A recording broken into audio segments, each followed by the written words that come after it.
I'm pleased to introduce our seminar speaker, who's the Eltech lecturer. This is a special lectureship that's been endowed, 20, 30 years ago by the Eltech Corporation, which now is called the Nora Corporation. Before that was the Diamond Shamrock Corporation. But anyway, they endowed a lectureship to bring in a renowned electrochemist. Some of the past lecturers, just out of the top of my head, we've had John Newman, Dick Alkire. Okay, I'm leaving. It's too much of a pressure. So Hubert Gasteiger received his PhD from Berkeley in '93, same place that Uzi Landau got his degree, and he then went to LBL's for postdoc for a couple of years, and then continued on at the University of Ulm for another postdoc. He then came to General Motors Corporation, and he led the fuel cell catalyst group at General Motors from like '99 to 2007. And then he left for a short while and ended up at MIT at Yang Xiaohorn's group in the mechanical engineering department. He came in just as I left. Probably took my same desk that I had. And so he was there for about a year or so. And while there, he was looking for an academic position. He ended up at the Technical University of Munich. He's been there ever since. He has, he'll probably tell you about his research group. He has a large research group at TUM. And he's well recognized in the electrochemical field. He has over 282 publications, peer-reviewed publications. A lot of them in the Journal of Electrochemical site, which really pleases me because I'm the editor-in-chief there. He has 23 patents and over 67,000 citations. Not that we're counting citations, but anyway, very active in the Electrochemical Society. He's a fellow of the Electrochemical Society. He's received a Vittorio De Nora Award of the Electrochemical Society, and he's also received the Battery Division Research Award from the Electrochemical Society. So with that, some personal things. Hubert loves to swim. He's larger than life in many ways, and we worked together organizing a Gordon Research Conference. And I remember those times where we met, I don't know, like every Sunday morning for a while on a phone call for hours discussing things. But anyway, Hubert Gasteiger.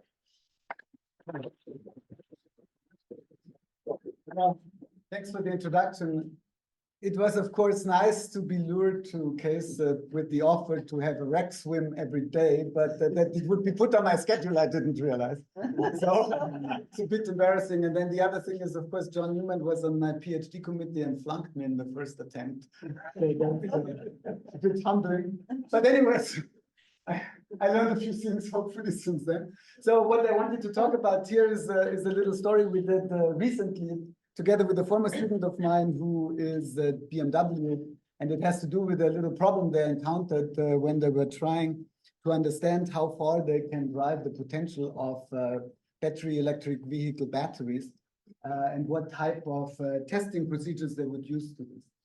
And so this has to do with this sort of calendaric aging of lithium-ion batteries, so extended storage at high state of charge. So this would happen, let's say, if you plug in your battery and it goes to fully charged and you let it sit for a month or so, right? And so there's some accelerated stress. And so what I talk about is give a little background on lithium-ion batteries, because I didn't know exactly what the background here was, and then talk about this little study and about the mechanistic interpretation of this data. So it was a puzzle we had worked on for about 2 years, and I think we more or less solved it, but you'll tell me. So beginning lithium-ion batteries, of course, are mostly driven by the automotive market, right? And so if you look at the battery technology for the longest time, of course, lead-acid battery was the largest production battery in the world because every car has a lead-acid battery. And then, of course, lithium-ion battery technology overtook it. And now it's a projected number for 2025, but even now it's already higher in terms of gigawatt hours produced per year. And if you look at this prediction for 2025 with 1,000 gigawatt hours per year, If you say you have an electric vehicle with 100 kilowatt hours per car, that would be about 10 million cars per year. It's about the right number, right? And so, of course, the predicted growth is still quite high. And then, how was it enabled? Initially, of course, people were saying, well, you know, electric batteries for battery electric vehicles is too expensive for long range vehicles, right? Because you need about 100 kilowatt hours for, let's say, 300 miles. And initially, the prices were for a battery pack about $500 a kilowatt hour, right? But these prices have actually come down quite drastically, and now we are at around 100 kilowatt hours for the battery pack, right? So the entire battery. This is the materials level, and this is the entire battery. So if you say you have 100 kilowatt hours, that's $10,000 roughly, right? And so 5-10 years ago would have been impossible, would have been 50,000, right? And of course, only a Tesla could build then a car with a 100 kilowatt hour battery. But now it becomes more accessible. So if you look at lithium-ion batteries, do they consist of? Their intercalation batteries. So essentially, you have two layered materials. You have graphite on one side. You have typically a layered oxide, a transition metal oxide on the other side, and lithium ions are transported through the electrolyte and intercalate in either one of these two electrodes, right? And so you have the negative electrode, which is your graphite electrode. So there, in the discharge direction, you have a LiC6 phase, so one lithium per 6 carbon. You can discharge it to release lithium ions in the electrolyte, an electron, and of course you have the 6 carbons left. And then you have the positive electrode, and typically they are metal oxide electrodes. They were enabled essentially by the invention of John Goodenough in the mid-90s or early 90s, lithium cobalt oxide and lithium nickel oxide. Panasonic then took up the lithium cobalt oxide, and they found that it is a highly reversible material. And initially, you could extract about half an electron or half a lithium per formula unit to get this 50% discharged material, so to speak, right? This was the farthest you can go for lithium cobalt oxide. If you look at the capacity really is nothing else but, you know, 1 mole of lithium ions or 1 mole of electrons per 6 carbon units. That's a molecular mass of carbon of 6 carbons, and that gives you 372 milliamp hours per gram, right? So typically it's given not in amp seconds, but in milliamp hours conventionally. If you look at the positive electrode here, right, we only can do half an electron because you typically cannot fully delithiate the material, and then you get 136 milliamp hours per gram. So if you look at the sum of the two, right, of course, you have to balance the anode and the cathode in terms of charge. And so if you look at the specific capacity of both electrodes, right, then it's sort of a product of a charge and a mass balance, right? And so if you do the math, you get this value here. And so if I put in the numbers for graphite and lithium cobalt oxide, I would get about 100 milliamp hours per gram. If I multiply it with a potential difference of about 4.2 volts for this electrode, oh, there's a typo here, this should be 4.2, sorry, and 0.1 volts for this electrode, then you get an energy density of about 400 milliwatt hours per gram, right? And of course, this was sort of the first technology in 1991 by Sony. After a few years, they got close to these numbers, and then since then, what have people been doing? They've been trying to increase the capacity of both electrodes, of the negative and the positive electrodes. On the negative side, you have either silicon or lithium, where you have approximately 10-fold higher capacity. But of course, 10-fold higher means only that the specific capacity of the negative electrode goes up by a factor of 10. The product, of course, or this term doesn't go up by a factor of 10, right? So people always make a big hype and say, okay, we have 10 times higher energy density with the anode. That's not really true, right? Because the material itself may have this, but not the battery. And then the other one is the cathode active material. And the way to increase its capacity is typically by delithiating it more and more, right? Then you get more electrons and more lithium, and so you can have a higher capacity. But that automatically also means you go to higher voltages, and then you can actually influence both terms. And today we can get approximately 800 milliwatt hours per gram, so a factor of 2 in 23 years. So it's not exactly Moore's law, a bit slower, but it's still a factor of 2 over this time, right? But this is sort of the best one can do, but then typically what you have is a compromise between performance, energy density, and durability, right? So this is always a bit of a trade-off. If we look at the materials, what do we have in lithium-ion batteries? We have aprotic solvents, of course, because of lithium, and so we have cyclic and linear alkyl carbonates. And the first material which was invented really was investigated was propylene carbonate. Propylene carbonate is a liquid at room temperature. It can actually it has a very high dipole moment. And so this was actually in 1958, the first deposition of metallic lithium electrochemically was demonstrated at Berkeley, right? I think that the bias yeah, exactly. And there was a master thesis or something like this, right? So this was the first time that it was shown, hey, it's possible to deposit an alkali metal in a liquid. But then what people found out later on, this is not really viable with the graphite electrode. Then they went to ethylene carbonate, but ethylene carbonate is actually a solid at room temperature. So obviously not a good electrolyte. But what they do is they mix it with the linear alkyl carbonates, and then you get the liquid at room temperature with a reasonably low viscosity. And the reason why it works is because they have very high dipole moments, right? It's sort of dipole moments and dielectric constants like water. The salts, the first salt which was invented by Sony was actually the arsenic version of LiPF6, so it was the arsen salt, and then I think they felt like they didn't want to commercialize a battery with the arsenic salt, even though it was the best salt. So then they went actually to LiPF6, and we're still using LiPF6. And so LiPF6 has the one problem that actually above 80 degrees Celsius, it starts to decompose. So the thermal limitation of the battery largely comes from the LiPF6, but it gives pretty high conductivity if you put the 1 molar solution in this mixture of EC and DMC, so a linear and alkyl carbonate, you get about 10 millisiemens per centimeter. So that's a pretty good conductivity. So these are the materials we use as electrolytes. And so if you look now at the, so this is sitting here. Okay. Sorry, I have to.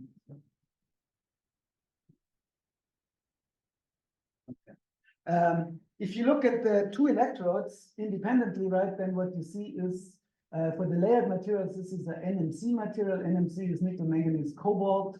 The total metal sum of the metals is 1. A layered oxide, and then the NCA is actually what Tesla used in the beginning, right? This is the same version, except that the cobalt is, the manganese is replaced by aluminum, right? And so these are layered material. And so the characteristic is very similar. So essentially you start to delithiate. As you delithiate, the potential increases, and then you can relithiate. And in this case, you never get back. You cannot fully lithiate it. This is the so-called irreversible capacity loss of a cathode material. Typically, it's just related to poor intercalation kinetics, right? So what you can use is really only this range. This you cannot use unless you wait a long, long time and go to very high temperatures. So in principle, it's a loss. And then you can say, well, how much lithium could I get out of here? Of course, you could in principle get 1 lithium out of this structure. If you could do this, you could get 275 milliamp hours per gram. So twice as much as what I showed you before. And so the strive, of course, in the last years has been, let us push up the potential higher and higher to increase the energy density by going to higher potentials and higher capacity, right? So this has been the trend. And then if we look at graphite, as you pull down the potential, you start to intercalate lithium. It's a layered structure. It goes in different stages. But the big advantage here is you sort of always stay above 0 volts. 0 volts marks the lithium plating potential. If you go backwards, you don't get all the capacity out. And here it has nothing to do with kinetics. Here it's because you have formed a passivating layer which swallowed up essentially some of your lithium. So this is a so-called SEI. So anything we cannot explain in batteries, it's because of the SEI. So it's like in fuel cells, it's hydrophobic, hydrophilic, here it's the SEI. But I'll show a little bit in the next slide what the SEI is. And then we talk about the Coulombic efficiency, and the Coulombic efficiency is how much charge do I get out of this system compared to how much do I put in. So the first cycle Coulombic efficiency is usually not very good because of this SEI formation, and then subsequently, of course, it has to be in the 99.99%, otherwise the battery wouldn't cycle very long. So the SEI is essentially a passivating film which luckily forms during the initial reduction of solvent and impurity compounds in the electrolyte. So in principle, no electrolyte solvent which we have would be stable at the lithium potential or at the lithiated graphite potential. So in principle, the battery is kinetically, thermodynamically unstable, but it is kinetically stabilized by this passivating film. So this happens when you first pull the potential down below 0.8 volts versus lithium. And so you get the organic species. So a well-known component is essentially from the ring opening on the ethylene carbonate. You reduce it, and then you get this so-called LEDC, so a dicarbonate species upon the release of ethylene, typically ethylene when it's ethylene carbonate. So this is the major decomposition pathway. And so this is a species which one knows is in the SEI, but how long it stays there is still under debate. Over time, it actually decomposes into another ethylene and lithium carbonate. But then the other thing which is very prominent in the SEI is in principle from hydrofluoric acid impurities. They are in all electrolytes because they come from the partial decomposition of the LiPF6 salt. And that gets reduced on the graphitized surface to make lithium fluoride and hydrogen. So lithium fluoride is another important component. And so this is from a review from Kangzhou from 20 years ago. And this is a picture which is sort of based on the initial formulation of what is an SEI by Pellet in Israel. And his sort of sketch of an SEI is still used, except that nowadays they color the fields. At that time they were black and white, now it's colored. But in principle, you have sort of a gravel heap of all kinds of deposition compounds, right? And some of them are organic. LEDC, at least in the beginning, is a well-known one. Some of them are inorganic, lithium fluoride and lithium carbonate. And then, of course, you have your substrate, which either could be, of course, lithium metal, or it could be the graphitized, lithiated graphite. What's the important function of the SEI? It must be electrically insulating, because then it prevents this reduction of the solvents. Otherwise, you would continuously reduce the solvent and your battery would be dry in no time. But it must also conduct lithium ions, because the lithium has to intercalate in and out of the material. But this is a function of the SEI. But when you form the SEI, you swallow up lithium, right? So the total lithium inventory which you have stored in your active materials in the beginning, part of it gets swallowed up by forming this SEI. It's irreversibly lost in these compounds. So this is what people talk about cyclable lithium, right? And so you lose cyclable lithium. And then what happens after the first time you have deposited this, then it is largely passivated. But of course, as you lithiate and delithiate your anode materials, you have volume expansion and contraction. You rip open the SEI, new solvent comes, and you reduce again, right? For graphite, this is not so bad because the extraction is only 10%. If you go to silicon, the expansion is 400%, so factor 4. And then, of course, you open many new regions of the electrically conducting material, and you have a continuous loss of active lithium. So today, most battery, or essentially all batteries, have graphite with small amounts of silicon to increase the capacity. Then we need a couple of more metrics to go into the talk, the real part of the talk. Okay. So the C rate is an important factor in the battery. The C rate says how often can you discharge or charge the capacity of a battery in 1 hour. So a C rate of 10 means that in a tenth of an hour, I discharge my battery completely or I charge it completely. So higher C rate is, of course, more demanding on the transport in a battery. So the C rate is nothing else but the current divided by the capacity of the battery. So it's units of 1 hour. The other important factor is the state of health people talk about. And state of health means, well, how much of my original performance have I maintained? And sometimes it's reference to the capacity, sometimes it's reference to the energy, right? 2 different ways. But typically, one says you can lose about 20 to 30% of your state of health.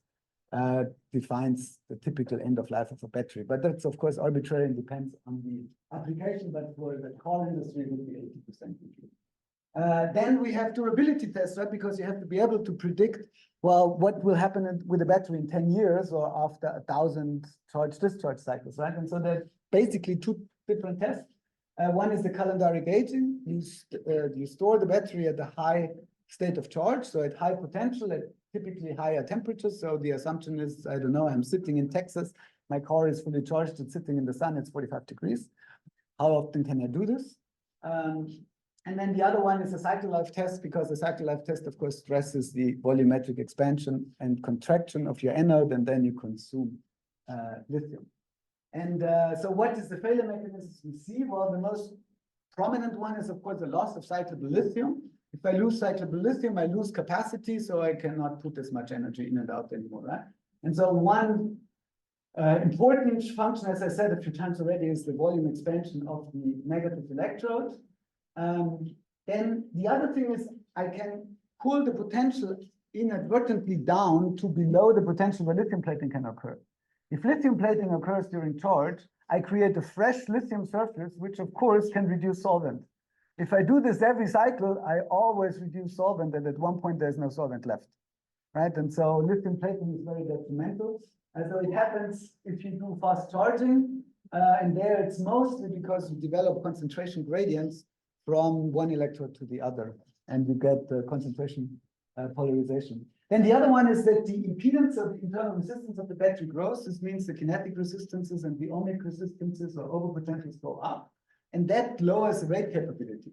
So that doesn't show up if you charge and discharge at very slow rates, but if you want to do it at high rates, it's a problem.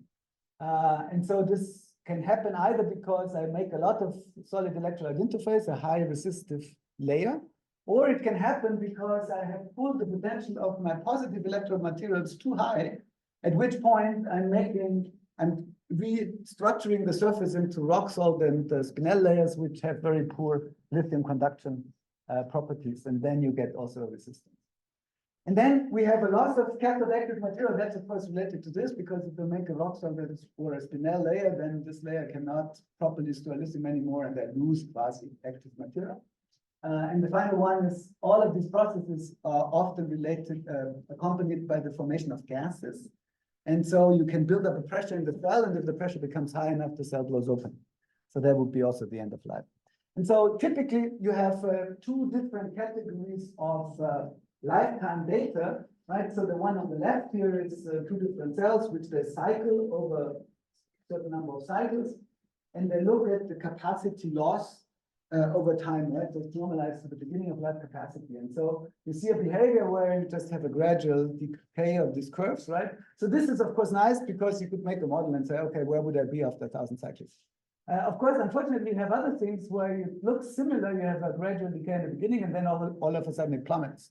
This, of course, not so nice for a lifetime model because you would have to really, truly understand what's happening here. Otherwise, you cannot predict it. And so typically one says this is characteristic when you lose cyclable lithium, because every cycle I lose a little bit, but always less and less because the layer gets thicker. And this one is typically characteristic for resistance growth, because it says, well, you can get the capacity at a certain rate, at a certain current density, but at one point the resistance gets so high that the overpotential would get so large you cannot do it anymore.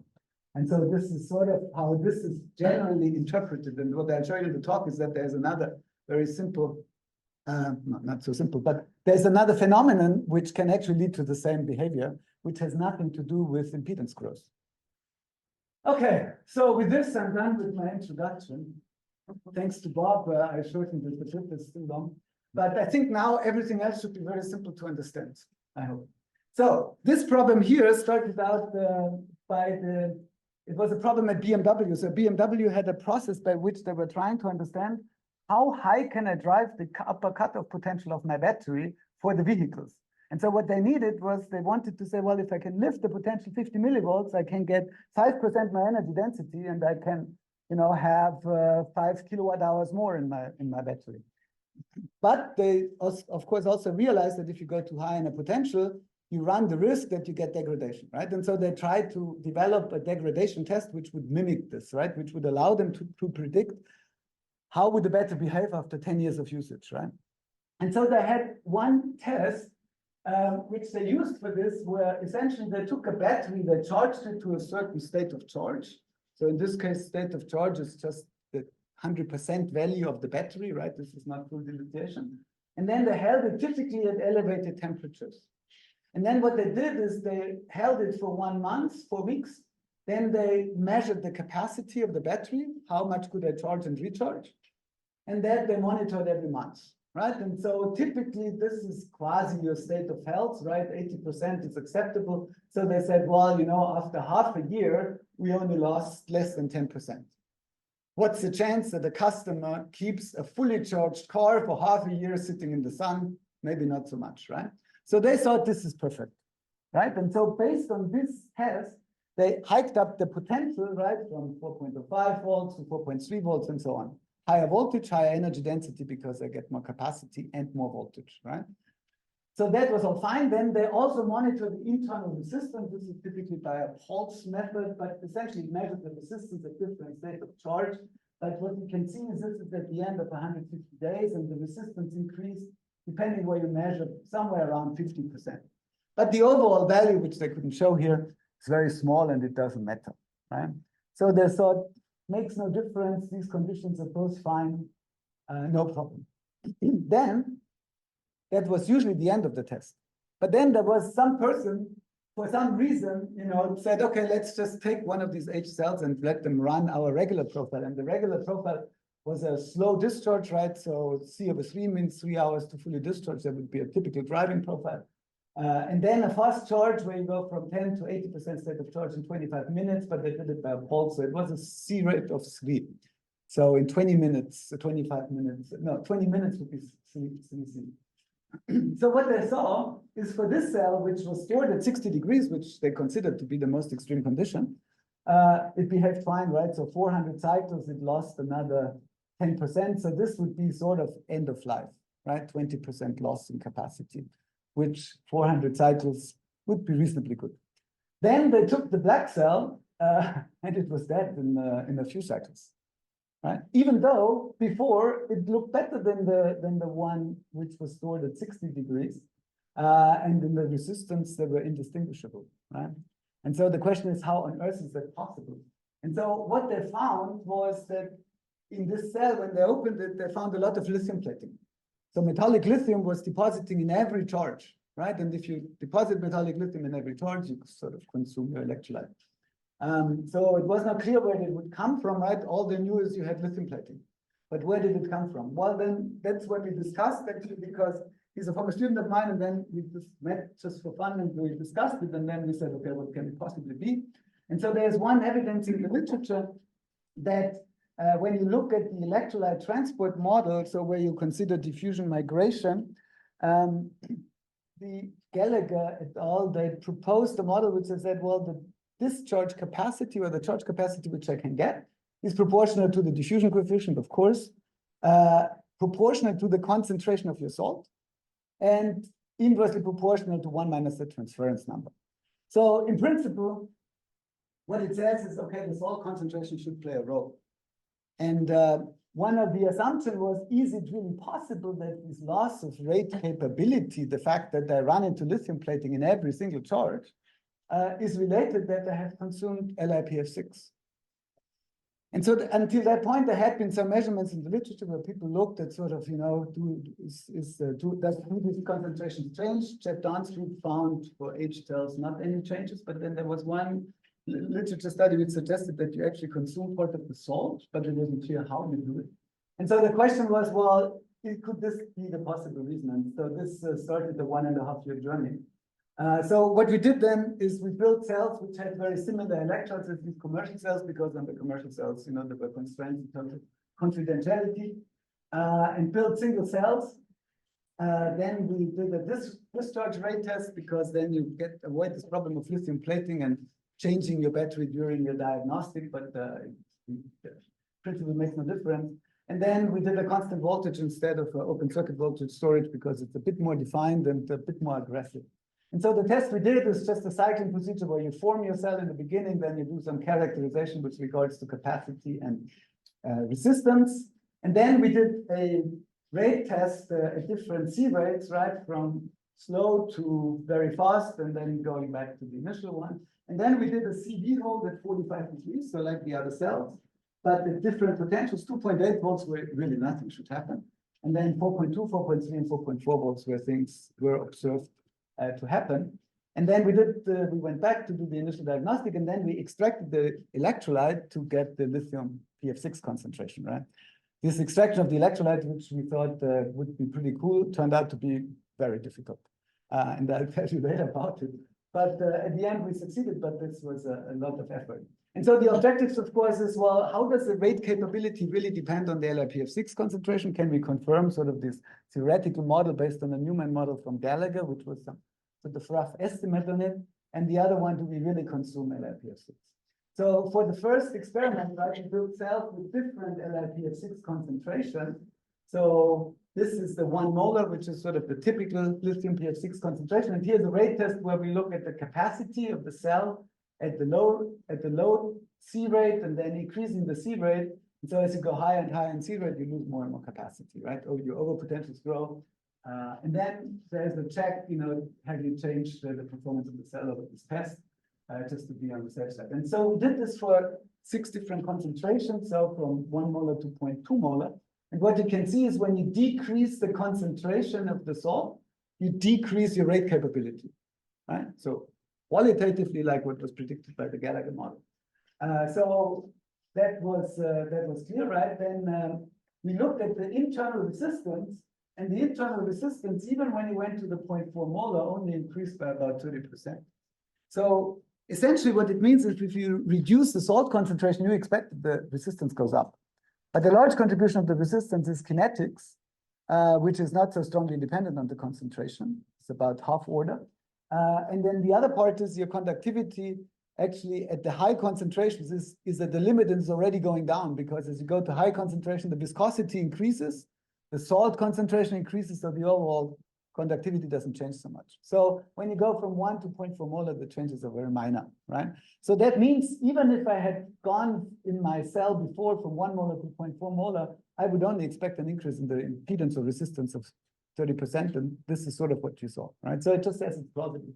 So then how do we analyze these data?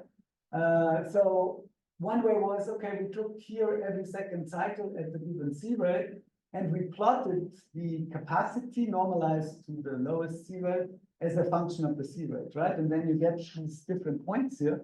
But the problem is, well, how do I now assess it? What's the rate capability? How would I define it? And so one way of doing it is to sort of have an interpolation function for these data, and this is what had been used in the literature before, where you say, well, you define a capacity at a given C rate reference to the capacity at a low C rate by this equation. And if you look at this equation has a so-called critical C rate. And the critical C rate, no matter what this exponent here is the C rate where 50% of the capacity are lost. Right? So the critical C rate is the C rate where these curves cut this dashed line. Right? And so the question is, well, how does this critical C rate depend on the lithium PF6 concentration? And so what we did then is we took this data and the critical C rate, we plotted it. So this is the change of the critical C rate as a function of lithium concentration, normalized to the 1 molar case, and you see it's perfectly linear. And so what it says is that this rate capability is really quasi-proportional, perfectly proportional in first order to the lithium PF6 concentration. And it's pretty close to what Gallagher predicted, right? And then we can actually use it as a proxy for the LiPF6 concentration. So if I have a cell, I know its critical C rate. If I reduce the critical C rate by a factor of a half, and it is only due to LiPF6 concentration, I could back calculate it. Right? That was the idea. So the question is now, what's the effect at 45 degrees on the rate capability? Can we reproduce the effect, what they had seen on this large cells at BMW? And so these are now the cells which were stored at 2.8 volts at different potentials for 1 month, 4 weeks. And so the black curve is the initial C rate capability. The blue one is if I hold the cell at 2.8 volts, nothing changed. We were lucky because that's of course what we expected. Would have been a problem. And then if you go to higher potentials, right, you expect to see changes, and indeed you do. So the C rate capability gets a little bit worse, but not so much. But if you go to 4.4 volts, which is about 4.5 volts versus the lithium electrode, you have a significant drop in the C rate, right? So this means you cannot sustain high discharge and charging rates anymore, and you run into this lithium plating. So we can plot it the same way as we did before, and we can look at the increase of the internal resistance, and again, at the most extreme case, 4.4 volts, internal resistance increases by about 80%, sort of reasonably close to what we saw in the cells from BMW that were somewhere in here. And so the question now is, did the LiPF6 get consumed, right? Based on this data, we would say there would be at least one explanation, right? And so this is where we started this electrolyte extraction data. So there was a paper by Jeff Dahn's group on electrolyte extraction, and actually, it turns out that when I talked to the PhD student who did this work later, was like that she spent about a year and a half of her time trying to work on this extraction method, and there's still issues. And so we got a lot of information from them, but it also didn't work for us. And so we spent another half a year or a year to get this. But essentially what happens is you open these H pouch cells, you cut them open, and then you add another solvent, dimethyl carbonate in this case. So you know exactly the volume, because the electrolyte you cannot extract because it's just in the pores of the material. So to get the concentration, of course, I have to unfortunately know the volume. And so then essentially the cells are resealed, they're put in a shaker, reopened, and then we did fluorine 19 NMR and ion chromatography to get the concentrations. But of course, the proof is always like, well, does it work with a fresh cell where you know exactly what the concentration should be? So that took about 3 months till that worked. But then we found out that the H cells, actually the electrodes stuck together. And then actually the homogenization of this added 5 milliliters of DMC with the electrolyte took much longer, right? So we wasted 1 round of experiments by this. But anyways, at the end, when it worked, we could measure the lithium PF6 concentration this way from ion chromatography, where we could get both ions. So this is beginning of life, 1 molar, what we expected.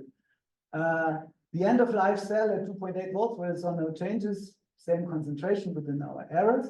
But then when we go to these cells which were stored at higher potentials, 4.2, 4.3, 4.4 volt, here you lose about 10% of the concentration, and here you lost about a third of the concentration, right? So clearly the LiPF6 was A, consumed, and B, the consumption is such that you lose the lithium and the PF6 ions at equimolar amounts, right?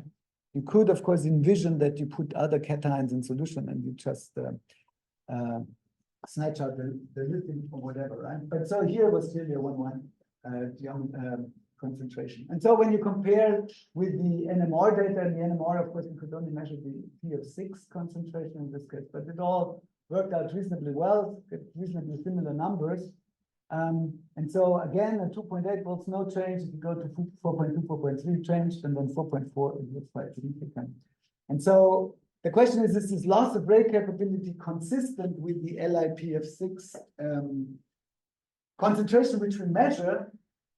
And so what do we know? Well, we can measure the rate capability data. If we know the rate capability, we can find the critical C rate. If we have this, we can use our calibration factor. So the critical C rate reduced by 63% from beginning of life to the 4.4 volt cell. So if we go in our calibration plot and say, well, we lose 60% in the critical C rate, this would be the concentration we predict, 0.3 molar. But we have 0.6 molar, right? So or 0.65. So it doesn't explain everything, right? So this point is obviously different from this.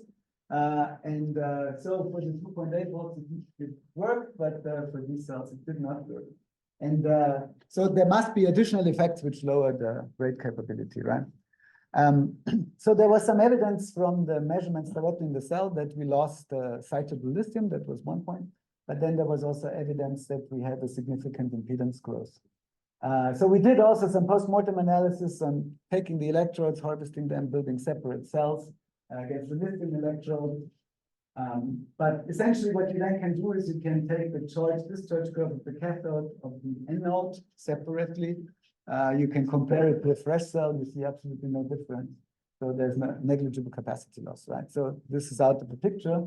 Then we measured the impedance of these cells, and this is the typical U-shaped impedance you find as a function of open circuit potential, but there was not really a difference where we would say, okay, this would explain it. So it didn't really. And then the third thing we did is we looked at the X of the H electrodes, and what we found is that when you went to especially this high potential, you saw a lot of fluorine and oxygen, which means that the SEI components, the LEDC and this lithium fluoride, increased substantially by a significant amount. And the other thing is that when you went into the potential region, you also saw all of a sudden transition metals, which were dissolved from the cathode active material you saw on the anode, right? So clearly you built a lot of SEI. And so at the end, right, the rate capability loss, 50% is due to the LiPF6 loss, but we could not see sort of a pinpoint this full cell impedance growth, which we saw in the battery itself from these half cells, from these harvested electrodes, right? And one of the assumptions right now is that it was actually lithium fluoride accumulating in the separator because, as we will see in a minute, lithium fluoride can not only form on the anode electrode, but it could also form in the electrolyte itself, and then you would plug the separator. But since we only harvested the electrodes, not the separator, we wouldn't get this. So we didn't notice beforehand, of course. So now the mechanistic interpretation. So according to my clock, I have 7 minutes. I think we can do this. So our aim, of course, at this point was like, okay, how do we explain all of this? And so the question was like, well, what are the key reactions in the cell? You know, there's a lot of chemistry because it's radical chemistry in these batteries, right? So you can, of course, write 100 equations, no problem, and they will all be right. But the question is, are they relevant, right? And so we try to see, can we find the relevant equations and do they fit with our measured data? So the first thing we know is that what happens at storage at high potential, you can oxidize the electrolyte, right? That's something one knows. So electrolyte oxidation, one can distinguish two mechanisms. One is the so-called electrochemical, or one would say anodic oxidation. Doesn't make sense because, of course, we called it the cathode. So the anodic oxidation of the cathode sounds a bit silly, so we call it just electrochemical oxidation. Anyways, if you do this just on a carbon electrode, right, where you just have a 13-3 labeled carbon electrode, which just gives you surface area which can pass electrons, no transition metals to catalyze anything. Then you go to different temperatures, you increase the potential, then you see you get sort of some current, right? But of course, you have lots of impurities, and current can be many things, but this is the measurement of the evolution of CO2 in this case, and of carbon monoxide, so the 12th label, which must come from the electrolyte, as a function of potential and temperature, right? And what you can see is if you go at 50 degrees Celsius, so close to the 45 degree Earth, at about 4.5 volts, you get the onset of CO2 evolution, right? So you're oxidizing electrochemically the electrolyte. 4.5 volts versus lithium is actually 4.4 volts in our cells because our graphite electrode sits at 100 millivolts, right? So that would say, yes, it's possible that we have electrochemical oxidation. How would it proceed? Well, typically you get the initial formation of a solvent cation. So you have the ring opening of the ethylene carbonate, and typically you get the cation because, of course, you rip out one electron, you oxidize it. Now, these cations, so you have the oxidation. So there is actually some good theoretical calculations a long time ago.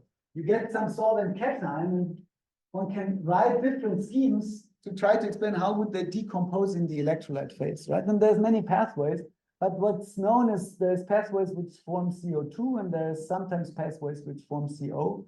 But in principle, the end product is usually some radicals which are floating in the electrolyte and reacting with other species and protons.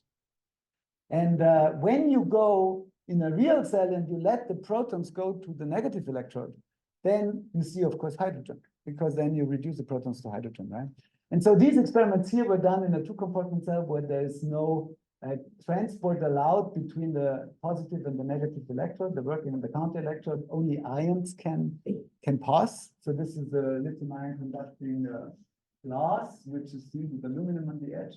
And so if you take this out, then you can actually see hydrogen.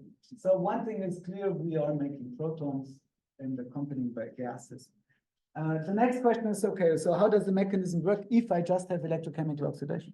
So at the open circuit hole, what do? I have a certain amount of my partially delithiated layered oxide, right? So I've taken out some lithium, I see the high potential. I take a solvent molecule, and the solvent molecule gets oxidized. So if I oxidize the solvent, well, the metal oxide must get reduced. Right? And so essentially, I reduce it by taking lithium ions out of the electrolyte, and I put them back into the layered material. Because, of course, I have a curve which says the lithium concentration in the layered material and the potential are one function. So if I lower the potential by injecting an electron from the solvent, I must also take in some lithium ions, right? And that's what I do. So what happens here is that lithium from the electrolyte reintercalates in the NCM. So actually, I gain cyclable lithium. And as a matter of fact, in some experiments, which I will show you, you can actually get the gain of capacity when you do the storage, because I'm taking lithium ions from the electrolyte. These oxidized solvent species, if they really truly relax into a proton, then I would release one proton per reintercalated lithium. This is a well-known reaction. Protons with PF6 minus is a very rapid reaction. And you can show this by trimethylsulfonic acid experiments, where essentially, if you offer protons to PF6, you immediately make HF and PF5. So again, I would consume one PF6 molecule for every reintercalated lithium, because every reintercalated lithium gives me one proton, gives me one HF. The HF will get reduced at the anode slowly over the course of 4 weeks. And at the anode, what does it do? The HF takes out the lithium from the graphite. So the graphite gets partially delithiated, and they make lithium fluoride and hydrogen. So the lithium fluoride is, of course, so what do I see? I lose LiPF6 because I lose the PF6 ion, right? And I have lost one lithium ion from the electrolyte. I have not lost any cyclable lithium because the lithium which I injected here, I took out here, right? So my balance of cyclable lithium is 0. So electrochemical oxidation means I have no gain and no loss of cyclable lithium. I make lithium fluoride, so fluorine content in the EDX map. I should make hydrogen, and I lose LiPF6, right? And so the predicted hydrogen to LiPF6 consumption ratio, right, is I lose one LiPF6, I get 1/2 hydrogen. So hydrogen to LiPF6 is 1/2 to 1. Question is, does that make sense? Now we have to look at the second mechanism. The second mechanism is the so-called chemical electrolyte oxidation. And this happens whenever I have layer transition metal oxides. And so these are some online mass spectrometry data where essentially you delithiate the material and you're watching the evolution of oxygen from your system.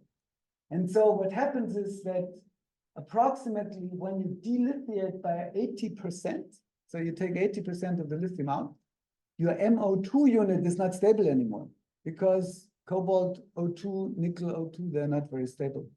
And so essentially what happens is that at this point, you start to release lattice oxygen, right? And this happens at the capacity of about 220 milliamp per gram. Here was an example with lithium with a spinel. A spinel is very stable solid oxide structure. So there you have no release of oxygen. So when I look at the different nickel content, so 111 is 30% nickel, this is 60%, and then the green one is 80% nickel. At the same cutoff potential, 4.3 volts versus lithium, I get a higher and higher delithiation for the nickel-rich material. So that means that this oxygen release is more pronounced at a given cutoff voltage for nickel-rich materials. And the third one is this triggers electrolyte oxidation. So you can see, not shown here, but in the paper, you can see the evolution of CO2 and carbon monoxide at the same time. And then what happens on the particle surface on the NCM particle is essentially I'm losing oxygen from the lattice in the near surface region. And that forms, depending how nickel-rich, either a spinel phase if it is manganese-rich or a rock salt phase if it is nickel-rich. And so what happens here is that essentially for the material we use, the 85% nickel, the onset of oxygen release is about 4.3 volts versus lithium, which is 4.2 volts in a cell against graphite, right? And this is exactly the point where we see the LiPF6 loss, and that's where it starts. And then the net reaction, which is reported for this chemical electrolyte oxidation, is that, for example, ethylene carbonate with this lattice oxygen has quasi a total combustion to CO2, CO, and water, right? Okay, so now we can put the equations together. Chemical electrolyte oxidation, lattice oxygen release when we delithiate to more than 80%, meaning the lithium content gets less than 20. No, so this is wrong. So sorry, this should be 0.2 for this. So x is greater than 48. So what do we do here? I mean, we just release lattice oxygen, right? We don't do anything on the lithium balance. So we have no loss again in cyclable lithium. Nothing changes. We only lose a little bit of material because we convert in part of our material in a rock salt, which cannot intercalate lithium. Chemical electrolyte oxidation, what do? We make water. Reaction of sorry, wrong label. This should be reaction of water with PF6, right? So there's some literature actually from 2018. It's a group which doesn't really work in batteries, but they did a cool study on the stability of LiPF6, and essentially they looked at what happens if I give water to LiPF6. And it decomposes in the time scale of about 5 hours at 45 degrees to the difluorophosphoric acid, 3HF and lithium fluoride. Takes a few hours. So one PF6 minus produces 3HF. 3HF, of course, react on the lithiated graphite. They take out a little bit more lithium. You get lithium fluoride and 1.5 hydrogen. So what do I have? I form lithium fluoride. I lose 1.5. I make 1.5 hydrogen per lost LiPF6, and I lose cyclable lithium because, of course, all the lithium which I extract here is gone, right? All the lithium ends in the lithium fluoride. So here the characteristic is I lose LiPF6 like the other case. I lose cyclable lithium, different from the other case. I increase lithium fluoride, the same as before, but my hydrogen to LiPF6 ratio is higher. It's 1.5, right? So the last thing we did is we measured this, right? Unfortunately, we didn't think too carefully about it beforehand, then we would have made it easier. But essentially what we did is we put the cell at 4.2 or 4.4 volts. And after 2 weeks, unfortunately, we should have done 4, we measured the gas formation. So we measured how much ethylene, CO2, and hydrogen was formed, and we normalized it to the amount of cathode active material in the thing. And so what you see is the ethylene only increases by a factor of 2. That comes from the reduction of EC. Since we already had formed a good SCI, the reduction of EC even after at the 4.4 volts after 2 weeks doesn't increase so much.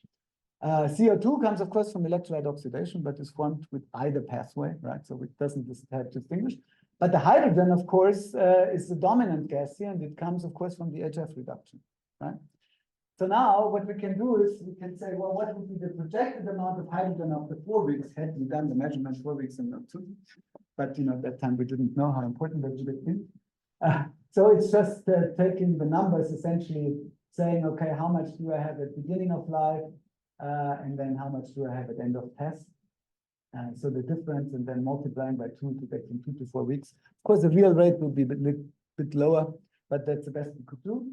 The lithium LiPF6 loss, which we measured before for these 2 different cell types, and then the ratio of hydrogen to LiPF6, 2.2 and 1.8 in this case. So it's higher than 1.5 we expect, right? But we expect that had we done this experiment properly and had waited 4 weeks, probably we would have gotten less hydrogen on average, and it would have come pretty close. So we think this is actually quite consistent, right? So we have a loss of cyclable lithium, and we have a hydrogen to LiPF6 ratio, which is close to what you would predict for chemical oxidation. And so what do we see at the end? So clearly LiPF6 loss reduces the fast charge capability or discharge. OCD hole degradation, unfortunately, is not apparent when I only measure low C rates and cell resistance, right? And that's what BMW did for 2-3 years. And that's how they hacked up the cells in the cell voltages in their cars. But electronically, of course, they can set it down again. Because that wasn't known at the time. And then the mechanism explains actually the features which we can measure: the LiPF6 loss, the ratio of hydrogen to LiPF6, the increase of fluorine content in the SCI, and the cyclable lithium loss. Yeah? And the most likely scenario for these experiments is, right, you have the partially delithiated layered material, you have release of lattice oxygen, so you form a sort of surface which is a spinel, which is inactive, and a core of the layered material. This reacts with the electrolyte to get water. The water reacts with the LiPF6 salt to give hydrogen fluoride and the difluorophosphoric acid. Hydrogen fluoride gets reduced to make lithium fluoride on the anode, so a fluorine-rich SCI, and then you make hydrogen. Right? And with this, at the end, so actually the people who were most involved is actually Louis Hartmann and Leonard Reuter. They were the students in my group, and then Johannes, one former student who works at BMW, who was actually really leading this entire project, and my group, which is very pixelated, so you cannot see anything. Okay, and thank you for your attention, and sorry for being.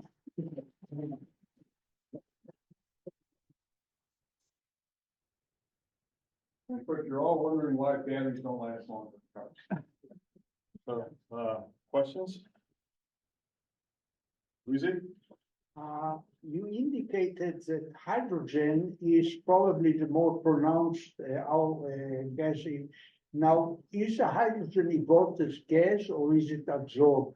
If it's evolved as gas, it's interesting because you can measure it with the cell is sealed. You could measure pressure gain. But if it's absorbed, that's different game. So it's in the gas phase. So of course the pressure gain alone doesn't tell you because it's also known that you make ethylene and carbon monoxide and carbon dioxide. So, but when you open these large cells, these large prismatic or round cells, they have a headspace, and so you can analyze the headspace, and you typically find a very hydrogen-rich gas. So you find, and typically you can build up to 10 bars in these cells, right? Then they would vent. But hydrogen is what you find always at probably the highest concentration. And so some of our projections would indicate that you would make actually much more hydrogen than what you find in the headspace, right? And so we were thinking about how on Earth could you explain this?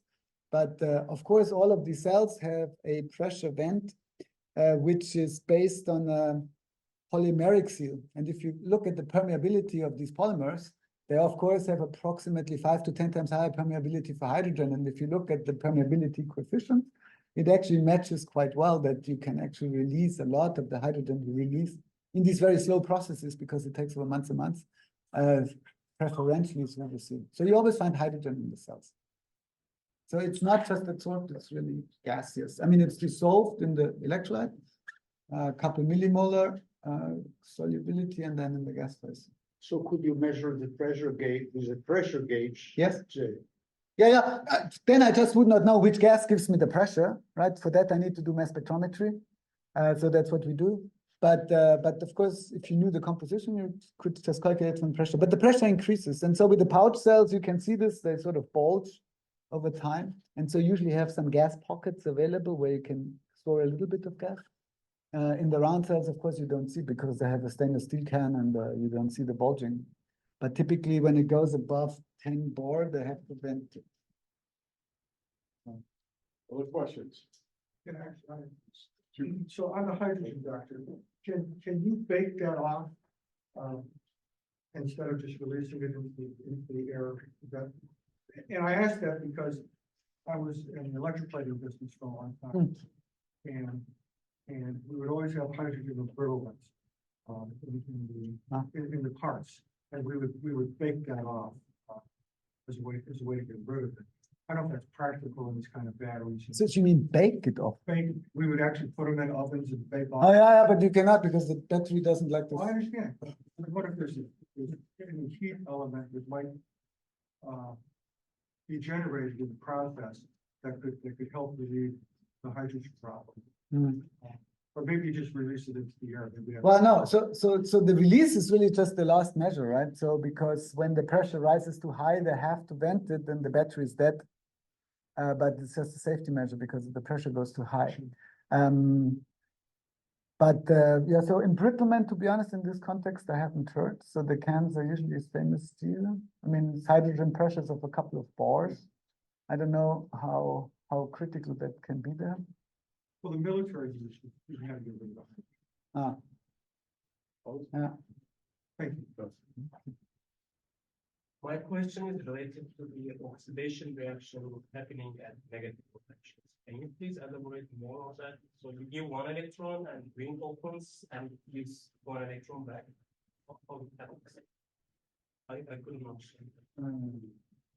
Okay, let me see what this is.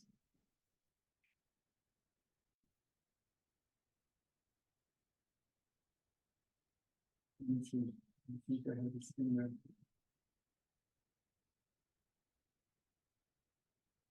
You mean this reaction? Huh?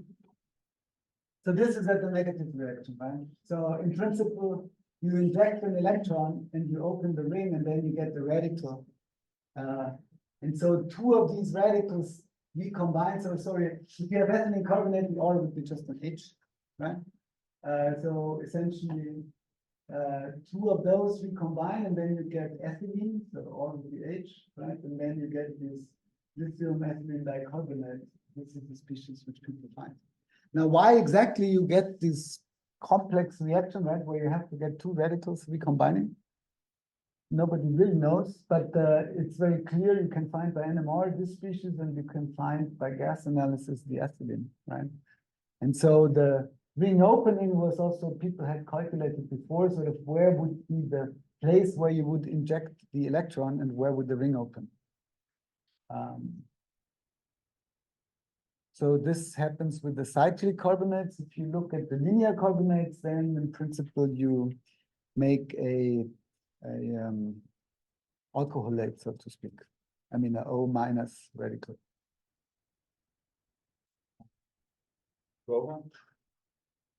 Hubert, I had a question about the experimental section of your talk, Yeah. and I might have misunderstood when you said something about lithium plating. You said under conditions where you drive the battery to higher voltages, or you starve the battery of lithium hexafluorophosphate, you get lithium plating. Yes. And the lithium plating, of course, is a source of electrolyte loss because the lithium reacts with the electrolyte. Yes.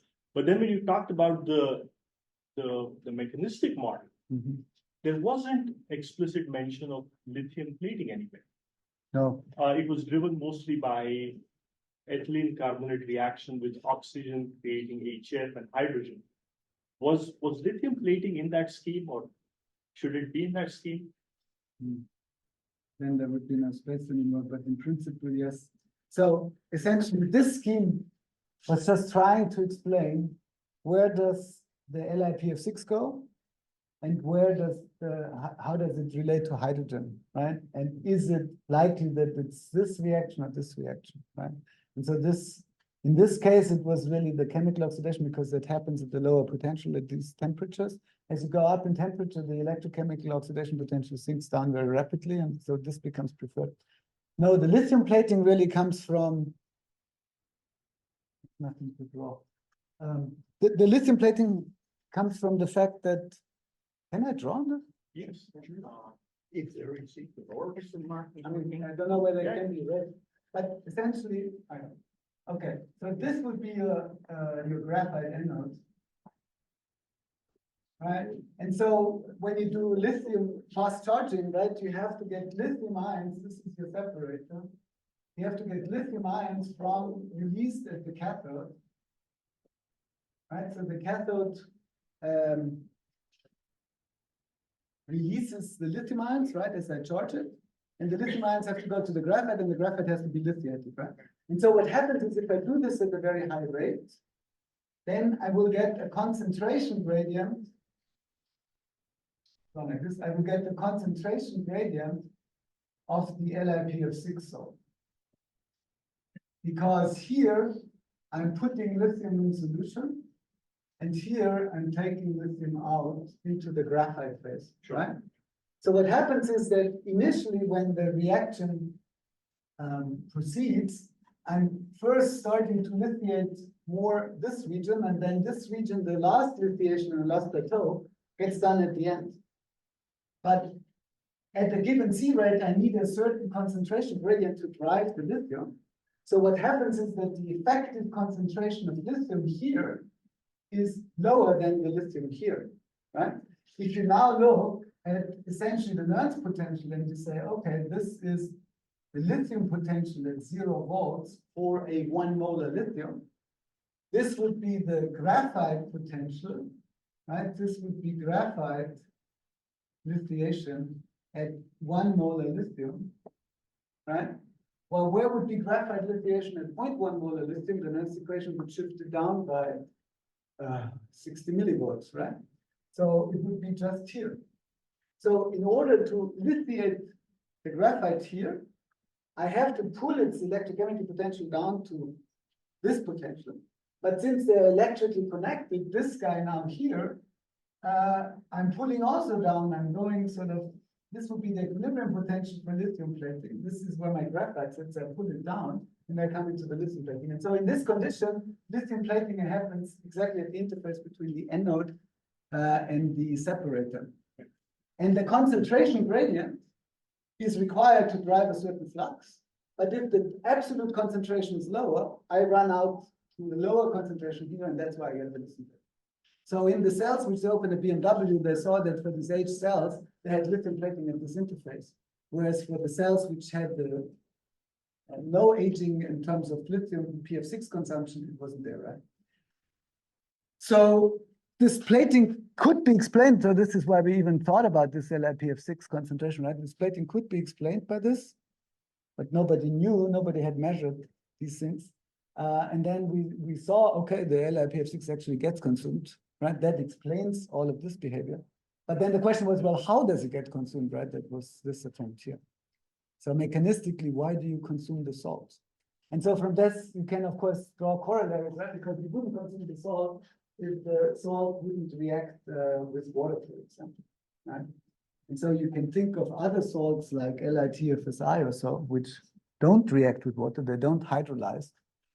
But, and Jeff Dawn has actually shown some data where with these materials, you can run a cell for 4,000 cycles at 100 degrees. Unthinkable usually, but only by keeping the potential very low in order to avoid aluminum corrosion. In this test, the battery sits at open circuit conditions, right? So if you form now in our test, so there's two different things. In our test, it was done at constant voltage. The normal automotive test is at OCV because they don't want to hook it up to a potentiostat all the time.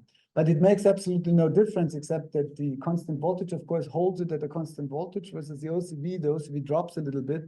So the OCV test is a bit less aggressive than the CV test, right?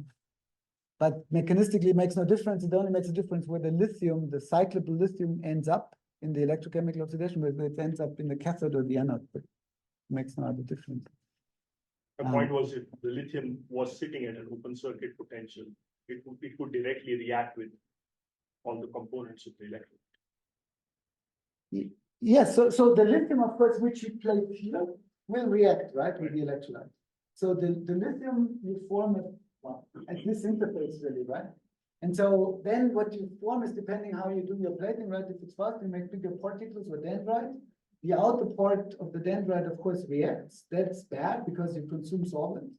And the inner part stays. If you do then the next charge, the potential goes positive, the lithium will dissolve, and most of it you get back, but you will get some lithium particles, dendrites, which grow in the separator.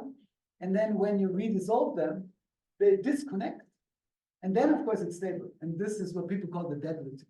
Right, and so actually in the cell, when you had a lot of lithium plating, you can accumulate a lot of dead lithium. It's still lithium, it's still there, but it sits in the middle of the electrolyte, and this electrolyte in the separator and is chemically not, electrochemically not accessible anymore. I figured that we're going to have to stop at this point.